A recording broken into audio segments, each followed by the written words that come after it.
पंडित जी कहते हैं देव शयनी पर भगवान विष्णु जो है निद्रा में चले गए और 4 महीने के बाद जब जागे यानी आज देव उठनी एकादशी को तो इसे देव उठनी एकादशी कहा गया।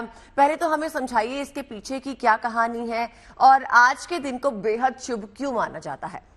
देखिए, ऐसा है कि हरिशयनी एकादशी और देव प्रबोधनी एकादशी, ये 2 एकादशी विशेष हैं। वैसे तो 24 एकादशी हैं, लेकिन 2 एकादशियों का अपना एक विशेष महत्व है। विशेष महत्व क्यों है? क्योंकि आषाढ़ मास की जो आपकी हरिशयनी एकादशी होती है, इसमें भगवान विष्णु जो है अपनी शयन निद्रा में चले जाते हैं। और जो देव प्रबोधनी एकादशी, जिसको देव उत्थान एकादशी या उसको तुलसी विवाह के नाम से जाना जाता है, या उसको जो है हरि प्रवर्षणी एकादशी, तो ये जो देव उठनी एकादशी अपने आप में विशिष्ट है। कहते हैं कि यस्य स्मरण मात्रेण जन्म संसार बंधनात् विमुच्यते नमस्तस्मै विष्णवे प्रभ विष्णवे।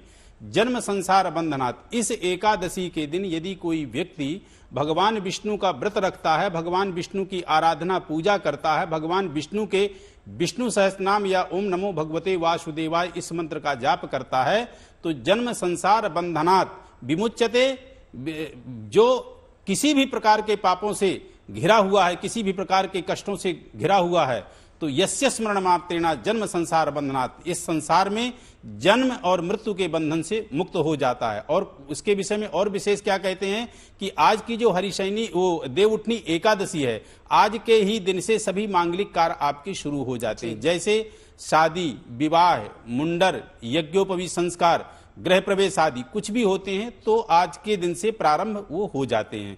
भगवान विष्णु आज के दिन से अपने जागृत अवस्था में आकर के मांगलिक कार्यों का प्रारंभ हो जाता है और आज के दिन ही देव भगवान विष्णु को जागृत करते। तो आज की जो एकादशी है इसका अपना विशेष महत्व है, जिसके विषय में कहते हैं कि जन्म मृत्यु जरा व्याधि भयम नैवोपजायते। जो व्यक्ति आज के दिन भगवान विष्णु का किसी भी प्रकार से पूजन कर लेता है तो जन्म मृत्यु जरा व्याधि, जो 4 प्रकार की व्याधियां और 4 प्रकार का भय होता है, जन्म मृत्यु जरा व्याधि भयम नहीं उपजायते। जन्म में जो पीड़ा होती है, व्याधि किसी प्रकार की व्यक्ति को रोग व्याधि बाधा है, जन्म मृत्यु जरा व्याधि भयम नहीं उपजायते। और मृत्यु का जो डर, मृत्यु का जो भय, मृत्यु का जो कष्ट होता है, ये सभी प्रकार से इससे च्युत हो जाता है। तो आज के दिन आप जो है भगवान विष्णु शालिग्राम की पूजा करें और आज के दिन ही से ही माँ तुलसी का जो है विवाह होता है। किनसे? भगवान विष्णु से। जो माँ तुलसी पूर्व जन्म में वृंदा